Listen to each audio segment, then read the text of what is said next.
Lucas n'est pas tout à fait un petit garçon comme les autres. À 6 ans, il vient à peine d'être diagnostiqué autiste de haut niveau. Il est très fragile émotionnellement parlant et déteste qu'on lui change ses habitudes. Attends, t'es méchant! Ah bon? Pourquoi je suis méchante? Parce que je t'embête pas, t'es pas belle! Pourtant, ses parents ont prévu de l'emmener dans un voyage bientôt. Un voyage extraordinaire. La petite famille doit partir en Laponie pour aller rencontrer le Père Noël. Pour qu'il avance, pour qu'il comprenne qu'il peut aller au-delà de ses angoisses, de ses stéréotypes, il faut lui bousculer tous ses repères. Cela risque d'être un bouleversement complet pour le petit garçon qui n'a jamais quitté son univers dans lequel il a tous ses repères. Ouais, ce qu'on sait pas, c'est que s'il fait une crise ou un truc comme ça, alors qu'on a tous les bagages, on a tout, Parce que là, ça peut arriver. Hein. Il n'y a rien en plus autour, donc en pleine nature. Ses parents passent donc leur journée à le préparer en lui expliquant inlassablement le voyage à venir pour qu'il soit le moins perturbé possible. Et là, on va être tout contre le dossier, ça va faire peut-être un tout petit peu peur. Le moment, elle sera à côté de toi, de toute façon. Mais quelle sera sa réaction une fois sur place par moins 15 degrés dans un pays où le jour ne se lève jamais vraiment à 200 km au-dessus du cercle polaire? Le petit garçon va se retrouver dans un environnement totalement inconnu et ne va pas forcément bien réagir, loin de tout ce qui le rassure habituellement. Avec Mathéo. Non, on t'a dit non, c'est bon. C'est bon. Nous emmenons Lucas, notre fils qui a 6 ans, en Laponie, à la rencontre du Père Noël.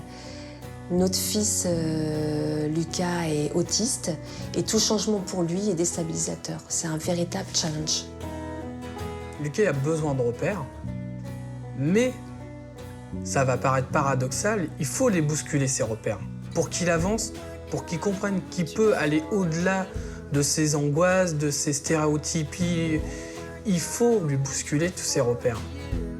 Les seules appréhensions, c'est les petites crises qu'il pourrait avoir.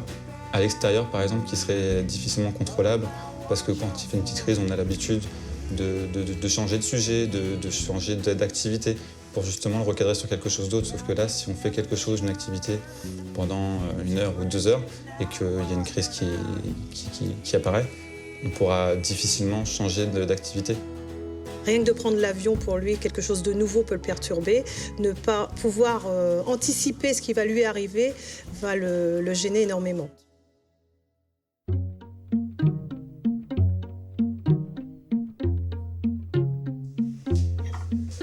C'est toujours selon le même rituel que le petit Lucas, 6 ans, se réveille le matin. C'est son papa, Sébastien, qui vient à chaque fois le réveiller. Loulou,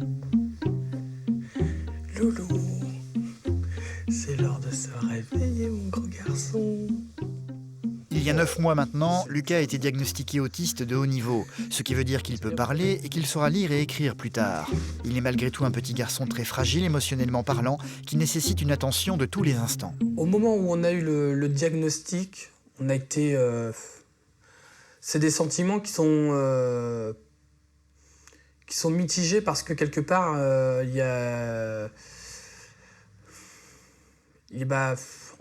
on apprend finalement que c'est pour la vie. Lucas a une perception du monde qui n'est pas tout à fait la même qu'un enfant ordinaire. Un rien peut le déstabiliser comme un changement dans ses habitudes. Après avoir quitté sa chambre, il a coutume, comme tous les matins, de retrouver sa maman, Nathalie, dans le salon. À 6 ans, Lucas prend encore son petit déjeuner au biberon. Ses habitudes vont pourtant être bouleversées dans quelques jours, car ses parents ont prévu de l'emmener voir le Père Noël. Combien de dodos, Lucas, pour partir en Laponie maintenant? 4 dodos. 4 dodos? Ouais. T'es sûr? 4 dodos.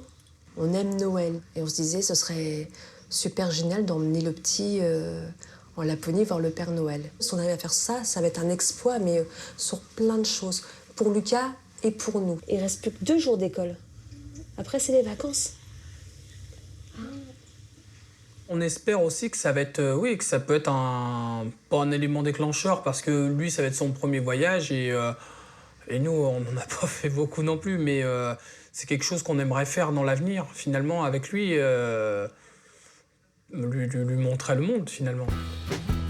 Car jusqu'à présent, Lucas a une vie extrêmement réglée pour ne pas le perturber. Tous les matins, Sébastien l'amène à l'école où Lucas va se retrouver dans une classe ordinaire de maternelle, accompagné de Géraldine, son auxiliaire de vie. Depuis qu'il est scolarisé, la façon de Lucas de s'exprimer a considérablement évolué. À 3 ans, il parlait presque pas. En fait, il parlait presque pas, il n'avait pas accès à la parole. Aujourd'hui, à presque 6 ans, il commence à faire des phrases qui sont un peu structurées. Ici, tous les enfants savent que Lucas va bientôt partir pour un voyage extraordinaire. Lucas, est-ce que tu sais où est-ce qu'il habite, le Père Noël, toi? À Laponie. En Laponie. Et c'est vrai que c'est au nord. Qui rencontre-t-on au pays du Père Noël? Mais qui d'autre encore? Les reines du Père Noël. Lucas ne partira pas les mains vides dans Laponie. Il a déjà préparé sa liste de cadeaux qu'il va remettre en main propre au Père Noël. Du Père Noël. Qu'est-ce que tu vas faire, Lucas? Tu vas prendre la liste? Et puis tu vas la porter à qui? À Père Noël. Personne va accompagner Lucas en Laponie? Personne? C'est que papa et maman. Que papa et maman. En classe, Lucas est très sociable, mais une fois dans la cour de récréation, il joue à l'écart des autres, ne sortant que très rarement de sa bulle.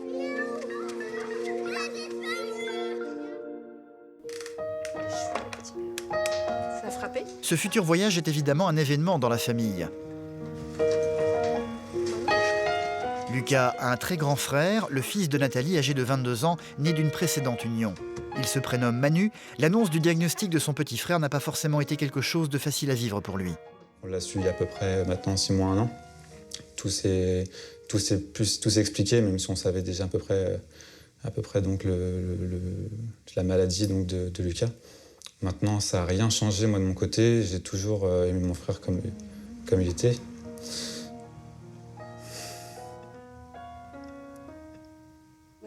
Manu sait que son frère est très vite déstabilisé dès qu'il sort de son univers quotidien. C'est un grand voyage qui l'attend, qui va nécessiter de prendre l'avion, une chose que Lucas n'a jamais faite. Hein? Ça peut pas qu'il y ait des réactions comme ça dans l'avion et qu'il ne veuille pas monter.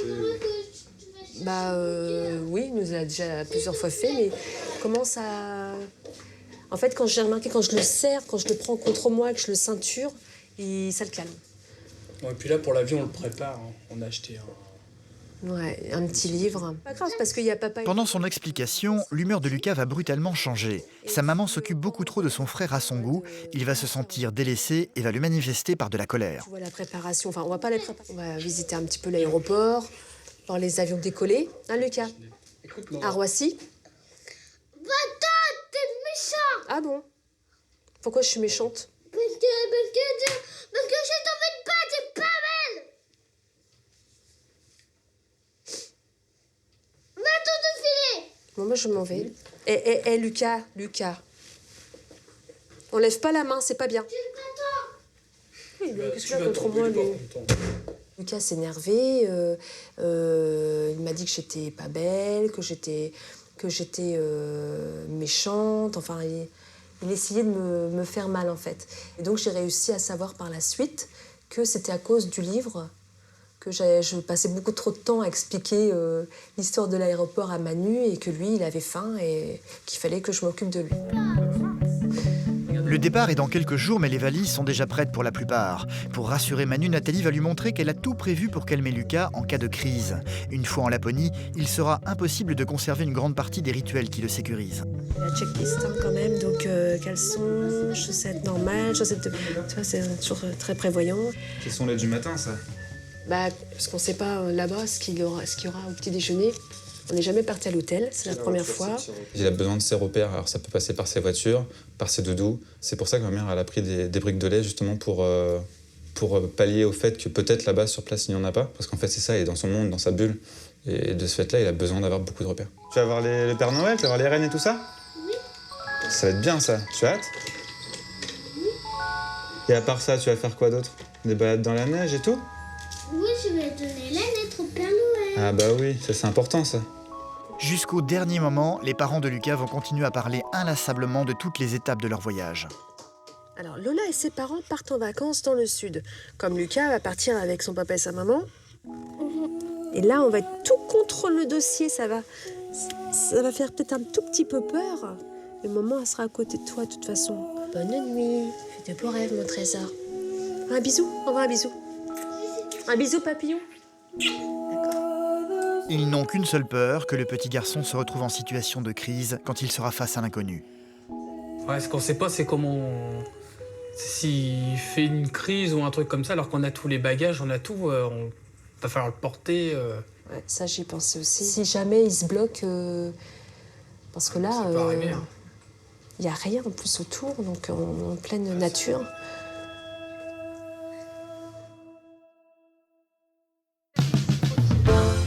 Le jour du départ est enfin arrivé. La petite famille a quitté Le Havre ce matin. L'avion ne décolle que demain matin, mais il tenait absolument à arriver la veille à Paris pour préparer Lucas au voyage. Il vient donc de quitter pour la première fois sa maison et va découvrir les joies de dormir à l'hôtel. Tout au fond, Lucas, tout au fond. Regarde, Viens, regarde. vite, vite. On voit un avion qui décolle. Regarde. Qui atterrit là. Là-bas. Tu le vois? On va aller... Une chambre avec une vue imprenable sur le balai des avions survolant l'aéroport. Il a vu qu'il y avait par la fenêtre qu'il voyait les avions atterrir à l'aéroport. Donc il a été voir, il nous a emmené voir ça de la fenêtre, il nous a montré. Au moins il les a aperçus de cette manière-là. Pour le moment, Lucas semble très bien vivre tous ces changements. Quelle aventure! Demain matin, ils vont devoir prendre l'avion, une perspective qui inquiète terriblement Sébastien et Nathalie. Quelle sera la réaction de Lucas à ce moment-là? Est-ce qu'il va accepter de prendre l'avion? Comment ça va se passer dans l'avion? Comment ça va se passer? L'attente. L'attente, c'est ce qui est presque le plus difficile à gérer. Et donc, du stress pour tout, quoi. C'est un voyage extrême, mais en même temps, c'est un voyage où il va pouvoir s'accrocher à plein de choses. Pour moi, si on arrive à faire quelques activités comme les familles avec des enfants qui n'ont pas de problème, ce sera... Et puis de voir moi, j'ai envie de voir des étoiles dans ses yeux. On finit de préparer les papiers. Loulou. Ah, c'est dur aujourd'hui, hein. Ouais, je l'ai. On va prendre l'avion. Le jour du départ est arrivé. Durant la nuit, Lucas, finalement pas si rassuré que ça, est venu rejoindre ses parents dans leur lit pour dormir avec eux. À 6h30, on doit être à l'aéroport, comme hier, tu te souviens? Regarde, 6h30, regarde ma montre. 6h30, c'est quand les 2 aiguilles, elles seront sur le 6. Pourquoi? Alors il faut qu'on se dépêche. Parce que l'avion, après, il va décoller. Alors là, on se dépêche. Tu viens avec moi? Là, on se dépêche. Aussi, c'est possible. On va se laver. On s'habille. Bah oui, parce qu'il va pas nous attendre. Hop. Allez, c'est parti. La petite famille doit retrouver un groupe de touristes composé d'une vingtaine de familles françaises comme eux qui feront partie du voyage. Lucas semble beaucoup moins calme que la veille. Une fois dans la file d'attente, le petit garçon va commencer à donner des signes d'agitation un peu inquiétants pour ses parents. C'est pas possible. C'est pas possible. Si vraiment ça se passe mal, on prend la carte et on passe. On a quand même choisi de faire la queue pour justement qu'ils soient en contact avec les autres familles, voir les enfants, etc. C'était un peu voulu parce qu'on ne voulait pas prendre la carte de priorité. Et c'est justement ce qui va rapidement calmer Lucas, le contact avec les autres enfants du groupe, avec lesquels il va très vite s'amuser et du coup oublier ce qu'il se passe autour de lui. Raphaël, il a l'air très gentil. Ah, c'est numéro 7. Non, c'est pas là. Vas-y, c'est 30. 30. Une fois dans l'avion, Lucas va se laisser faire très calmement, à la plus grande surprise de Sébastien et Nathalie. On a embarqué donc assez rapidement. L'avion était assez petit et il y avait beaucoup d'enfants. Donc je pense que quelque part, ça l'a rassuré. Parce que le fait qu'il y ait beaucoup d'enfants, il s'est dit, il n'y a pas de problème. Donc là, on va retirer les manteaux. Et comme dans le petit livre que lui a lu inlassablement sa maman durant des semaines, Lucas va s'asseoir et va devoir attacher sa ceinture. Voilà, on la serre un petit peu. Voilà, c'est bien.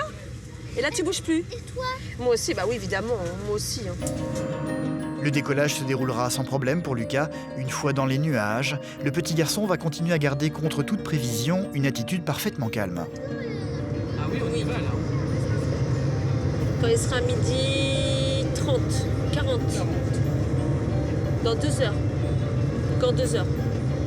On ne sait pas finalement s'il appréhendait plus que ça le trajet en avion. Et donc lui il se sent super bien tout de suite. Hop. On arrive vers Laponie. Voilà. Après 2 heures de vol, l'avion va enfin se poser au nord de la Finlande, en Laponie, le pays du Père Noël. Un petit peu de bruit. Et voilà. Ouais.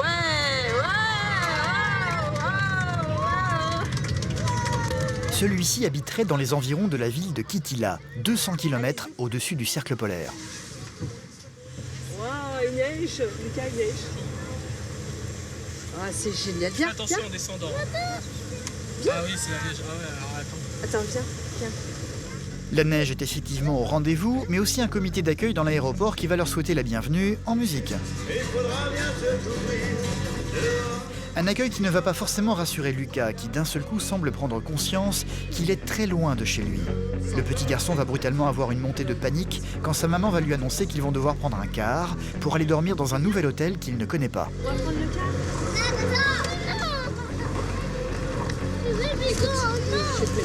Écoute maman, écoute maman. On va être obligé de prendre le car pas longtemps avec les autres enfants pour aller à l'hôtel. C'est un autre hôtel. Parce que. Ben, où est-ce qu'on va aller alors comment... Ah, on va à l'hôtel. Regarde la petite fille, me dit, regarde, on va à l'hôtel et après, Lucas arrête. T'es méchant. Je sais, je suis T'es méchante. méchant. Je sais, je suis méchante. T'es méchant. Oui, et ben le Père Noël, il t'entend aussi. Tu tapes pas. Sortie de l'aéroport, ça a été très très difficile parce que il voulait plus monter dans le car. Pour lui, alors il devait s'imaginer que on arriverait directement dans la maison du Père Noël. Parce que je lui explique qu'on irait dans l'hôtel, mais lui, l'hôtel, comme il avait associé l'hôtel à Paris, donc là, pour lui, quand je lui ai parlé d'hôtel, d'aller à l'hôtel en car, je pense qu'il a associé, il pensait qu'il retournerait à Paris. Là, tu vas aller voir la dame. Là. Tu le tiens? Tu le tiens? Il faut malgré tout se mettre en mouvement. Une fois à l'extérieur, la neige et l'ambiance générale feutrée semblent le calmer un peu. Le nord de la Finlande est un monde à part. En hiver, la luminosité y est très réduite, plongeant le décor dans un crépuscule de 10h du matin jusqu'à 2h de l'après-midi. Bonjour et bienvenue, Tervetuloa. Tervetuloa, ça veut dire bienvenue en finnois. Le finnois étant la langue qu'on parle, hein. Bravo. Donc on a l'impression qu'il fait sombre, c'est plein jour là. Hein. Il est donc 14h20. Je vous propose de régler vos montres dès que possible, 14h20. Également. Après une demi-heure de bus, ils vont enfin atteindre leur hôtel, dans lequel ils resteront durant toute la durée du séjour. 110, 111, 113. C'est là, c'est là. Waouh! Waouh! Il y a plein de neige partout. Elle est chouette la chambre. On va aller manger. Allez, viens. Lucas est fatigué par le voyage. Ce soir, au dîner, il va retrouver ses habitudes alimentaires, ce qui va grandement contribuer à le tranquilliser. Non, pas dans la soupe. Est-ce que tu aimes ce que tu manges? Finalement, c'est plein d'appréhension pour pas grand-chose. On retrouve des frites, de ketchup, de la viande. Oui, mais il y a ce qu'il faut. Hein. Nous qui pensions qu'on trouverait pas vraiment ce qu'on mange chez nous, en France, ça a été. Ça a été. Donc je pense finalement aussi c'était une marque de repère pour Lucas. Voilà, on arrive frites, impeccable.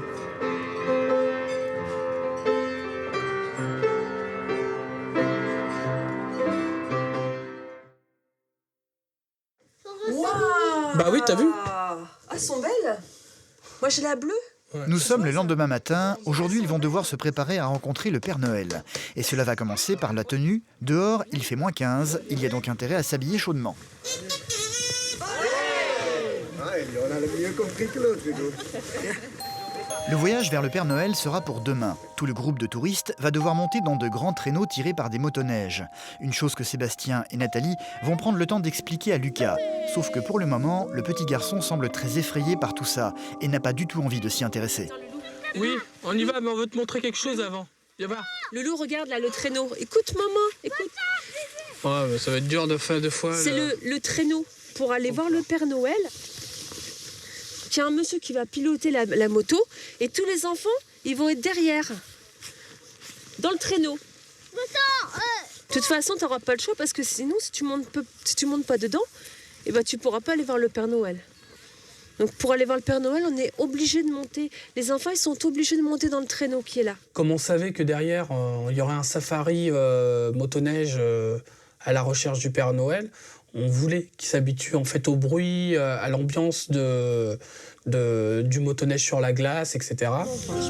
C'est un peu plus tard que Lucas va pour la première fois voir des motoneiges en mouvement, ce qui ne va en rien calmer ses inquiétudes. Est-ce que tu veux y aller après? Non, je m'en doutais. Tu peux, là il va vite, mais toi tu peux aller tout doucement si tu veux. Lucas, tu veux essayer? Non, tu veux pas? Non. Là, essayez un petit peu. La dame, elle te tient. Bon, bah, on en fera tout à l'heure. Non, on va regarder. maman. Le seul moyen d'aller voir le Père Noël, c'est d'emprunter ces fameux motoneiges. Il n'y a donc pas le choix. Lucas doit absolument accepter de les approcher. Nathalie va donc tout faire pour rassurer son fils. Et Loulou, regarde. Maman va mettre le casque. Oh là! Nathalie va ensuite monter sur le motoneige et va tenter de faire avancer la machine sans tomber. Est-ce que ça fait peur? Non, ça fait pas peur, tu vois? Allez, maman! Et toi, tu pourras faire de la petite tout à l'heure pour essayer, tout doucement. Ah oui, non, mais là, je te dis pas ça, je te dis la petite là. Encourage, maman. Allez, maman! Allez, maman! Allez, double-le! Tu vas gagner la course! Ah, t'as vu, elle a fait un petit peu un dérapage, on dirait, hein? Allez, vas-y, encourage maman! Loulou! Encourage maman! Bien allez, maman!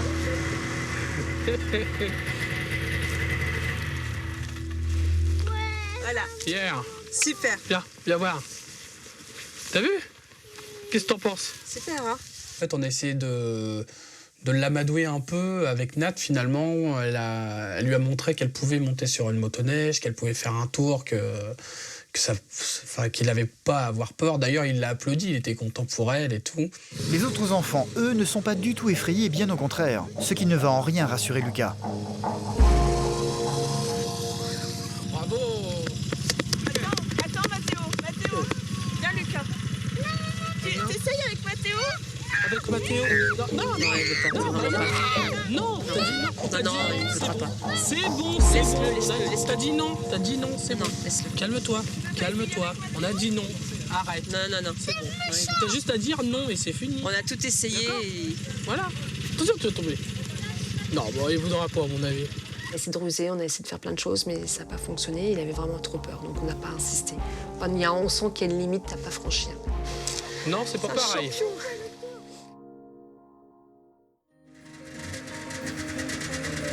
Nous sommes le lendemain. C'est aujourd'hui que le groupe de touristes doit partir à la rencontre du Père Noël. Ils vont devoir s'enfoncer de plusieurs kilomètres dans la forêt enneigée pour cela, dans des traîneaux tirés par des motoneiges. Hier, Lucas a été terrorisé par eux. Acceptera-t-il aujourd'hui de les approcher? Tu vas monter sur le traîneau? Viens. Ça fait un petit peu de bruit. Le petit garçon va finalement se laisser faire et prendre place dans le grand traîneau. On va y mettre son casque. On va mettre ton casque, d'accord? Il avait vraiment envie de voir le Père Noël, ça c'est clair, il avait envie de voir le Père Noël. Mais je l'ai installé, en plus, il y a un petit garçon qui s'est poussé, et je l'ai installé près du petit garçon, et là, panique. Ça va doucement, ça va aller doucement. Tu veux que papa... Lucas n'a pas du tout envie de quitter ses parents pour se retrouver dans un engin qui le terrifie, entouré d'enfants qu'il connaît à peine. Conduire la motoneige. Hein? Tu veux que papa vienne avec toi? Oui. Alors, si papa il vient dans le traîneau, tu vas dire oui. D'accord? Papa il est parti chercher les casques. Finalement, Sébastien a eu l'autorisation de rester près de Lucas pour le voyage. Une chose qui va immédiatement rassurer son fils.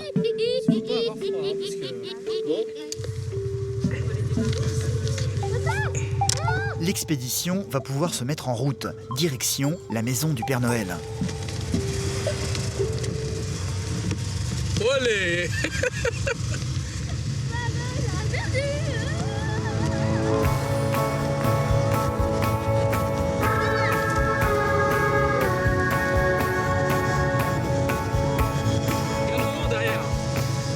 Il y a maman derrière. Allez, maman. Mais bon, il était super content de faire du traîneau, puis regarder, il dit ouais, c'est joli. Il était fier de sa mère qui était derrière et tout. C'est au bout d'un quart d'heure que leur véhicule va arriver à une première maison aux habitants un peu étranges. Qu'est-ce que c'est que ça? Allez, viens. Prends la couverture, papa. Une petite cabane qui va en fait servir de salle d'attente, car le Père Noël va recevoir chaque famille individuellement. Chacun va donc devoir attendre son tour autour d'un bon feu de bois. Tu m'as pas dit comment c'était le traîneau. C'était comment? Et ça allait vite? Oui. Et t'as pas eu peur? Non. Non. Du tout? Non. Il y a des enfants finalement dans le Kotak qui ont préparé, qui ont sorti leur liste. Et Lucas, il cherchait la sienne. Et puis il était tellement fier de sa liste qu'il la montrait à tout le monde. La fameuse liste de cadeaux qu'il avait déjà montrée à toute sa classe en France. C'est vraiment par milliers. Oui, oui, oui, bien sûr. Hop. Waouh, c'est quoi? Merci. Oh, c'est ta liste. Bon, ils ont tous été sympas. Elle est super belle ta liste, Lucas. Petit bonhomme. Le tour de Lucas et de ses parents est enfin arrivé. C'est Lucas.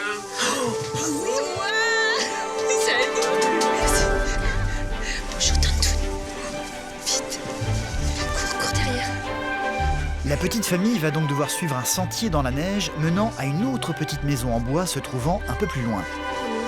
Lucas était excité, il tenait sa maman, il trépignait, il courait, s'arrêtait, enfin...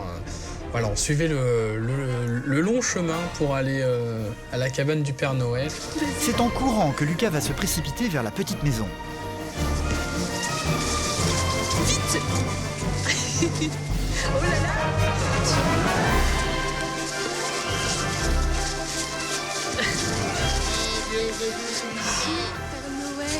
Père Noël. On les sent pas Monsieur Père Noël. Bonjour Père Noël. Ce qui était fabuleux, c'est que quand on est arrivé, alors Lucas s'est arrêté et le Père Noël nous attendait sous son perron là et il a appelé Lucas par son prénom, comme quoi le Père Noël connaît bien chaque enfant. Et alors Lucas, je pense qu'il avait un petit peu peur, mais en même temps était très excité de donner sa liste au Père Noël. Hey, Lucas. Bonjour Père Noël. Bonjour, c'est possible. Tu chantais pour moi une chanson. Tu peux chanter Petit Papa Noël? Vas-y. Ok. Regarde, il va être très content. Ah oui. Ah. Noël, quand tu descends, tu sais. Oui, il chante tout doucement. Oui. Hein.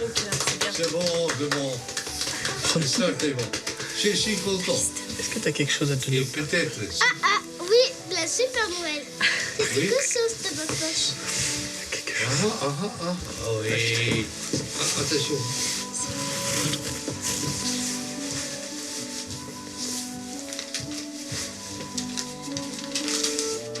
C'est une liste. Mais c'est beaucoup, hein. Oui, c'est beaucoup, mais on verra. On verra. Je trouvais que c'était vraiment... il y avait de la magie, je peux pas l'expliquer, il y avait quelque chose. Il y avait de la magie, il y avait... Et de voir mon petit bonhomme parler au Père Noël, chanter une petite chanson et lui donner sa lettre, lui faire un bisou. Et...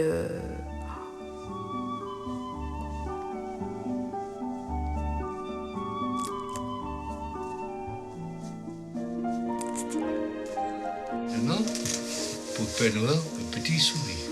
C'est possible.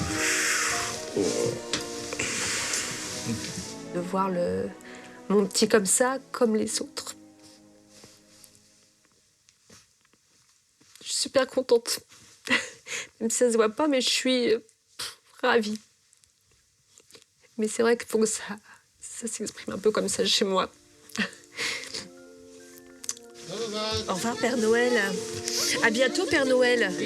Hein? Pour moi, c'est une belle victoire parce que je trouve qu'on est tellement, ça paraît pas, mais c'est tous les jours, depuis qu'il est tout petit. Et c'est vrai que les gens qui vont le voir là maintenant vont dire « Oh là là !» Ça paraît rien pour les gens, mais quand je vois par où on est passé et comment était Lucas il y a 2 ans, avec 2 ans, c'est pas du tout le même petit bonhomme, ça n'a rien à voir. Pour moi, c'est le plus beau Noël de ma vie.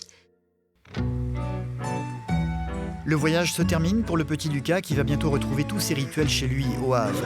Le petit garçon aura finalement plutôt bien vécu ce voyage, une victoire que lui et ses parents vont fêter le soir au restaurant en trinquant à la mode finlandaise. Qui pisse. Pourquoi pas retenter l'expérience et puis d'ici quelques temps, d'ici quelques années, et puis de voir de cette manière-là l'évolution entre le voyage d'aujourd'hui et le futur voyage. Je pense que dans l'avenir, Moi, j'ai plein d'espoir dans l'avenir, ça sera complètement différent. Je pense que je vais me laisser porter un peu. Je vais essayer de moins réfléchir, essayer même de moins anticiper, même s'il en a besoin, mais le laisser un petit peu aussi à son rythme. Parce que là, finalement, il nous a surpris, mais du début jusqu'à la fin.